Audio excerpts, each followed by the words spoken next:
Hey there, so this video was actually recorded back in August. Since then I've pretty much closed up shop for the winter. I am now back on the East Coast with my family. And yeah, so I'll be back working on it again, probably back in like May in the spring. But since it's winter time, there's really not much I can actually be doing out there at the moment, so just trying to I'm actually going to be making some money here for the winter so that I can continue to do the homesteading thing back in Montana. Anyways, enjoy the video. I was able to get a third post up. I had some help on that one. Friend came and helped me with it. Looks nice and good. I was able to get this done much quicker with that help, definitely.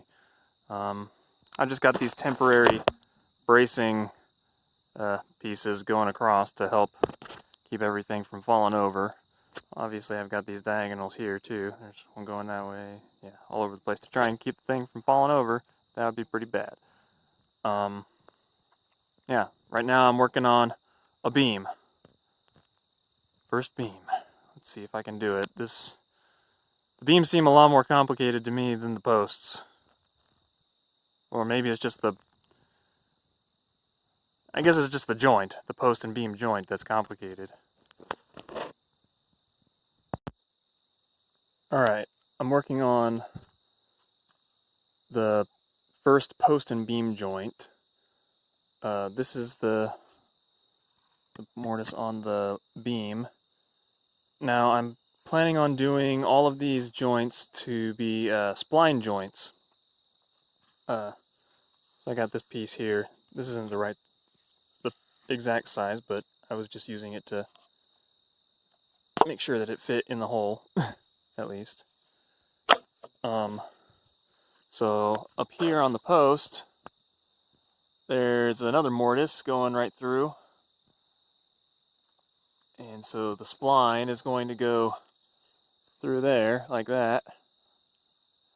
And then also go through here. Now you can kind of tell, right now it's actually flipped upside down, but it's at an angle here. And there's also an angle chipped into the post up there. So the weight of the post will actually be resting on this lip here. And in theory, no weight should actually be on the spline. The spline is actually only there to keep the joint tight. From the post to the beam, it'll kind of squeeze it in. So the spline will be in tension, but it won't have any compressive force on it this direction. That's a theory, at least. I think it'll work. I'm going to try and just do a fitting on this joint first and see how well it works. I still actually have to drill the holes for the pegs that's going to go through, all the way through the beam and through the spline. The pegs are the things that'll actually draw the joint together. So yeah, we'll see how well that works. Another thing to note is that I made the size of this, and up there, the size of a 2x4. So it should be easy to get some 2x4s for some splines, so I don't have to mill the 2x4s myself, or mill the splines myself. Another thing to note about spline joints is that since the peg is going through the spline and through the beam, what's actually keeping it in tension is the fibers holding themselves together, holding the wood together. So you want to have enough space on the end of your spline before your first peg through here, so it doesn't just rip through the spline.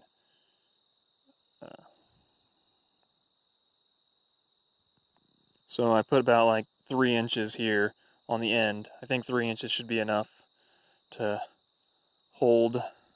And I also plan on having 3 separate pegs kind of offset from each other. So I'll have one up here, one down here, or like So like one here, and one here. Something like that. Another reason why I went with the spline joints instead of just a straight like mortise and tenon joint up there is that it makes it easier, in my opinion, to work with this round wood, because I can have the posts set up beforehand and then put the beam into place up here and then just up here and then just put the spline through. So otherwise I would have had to construct it down on the ground and then lift the whole thing up. This makes it so that it kind of fits better, or fits together better, one piece at a time. Another reason, hopefully this doesn't have to happen, is in the case of something going wrong and I need to take the beam out, it should be easier to take the beam out with a spline joint instead of mortise and tenon. Because all I would have to do is remove the spline and then the beam should just pop right out.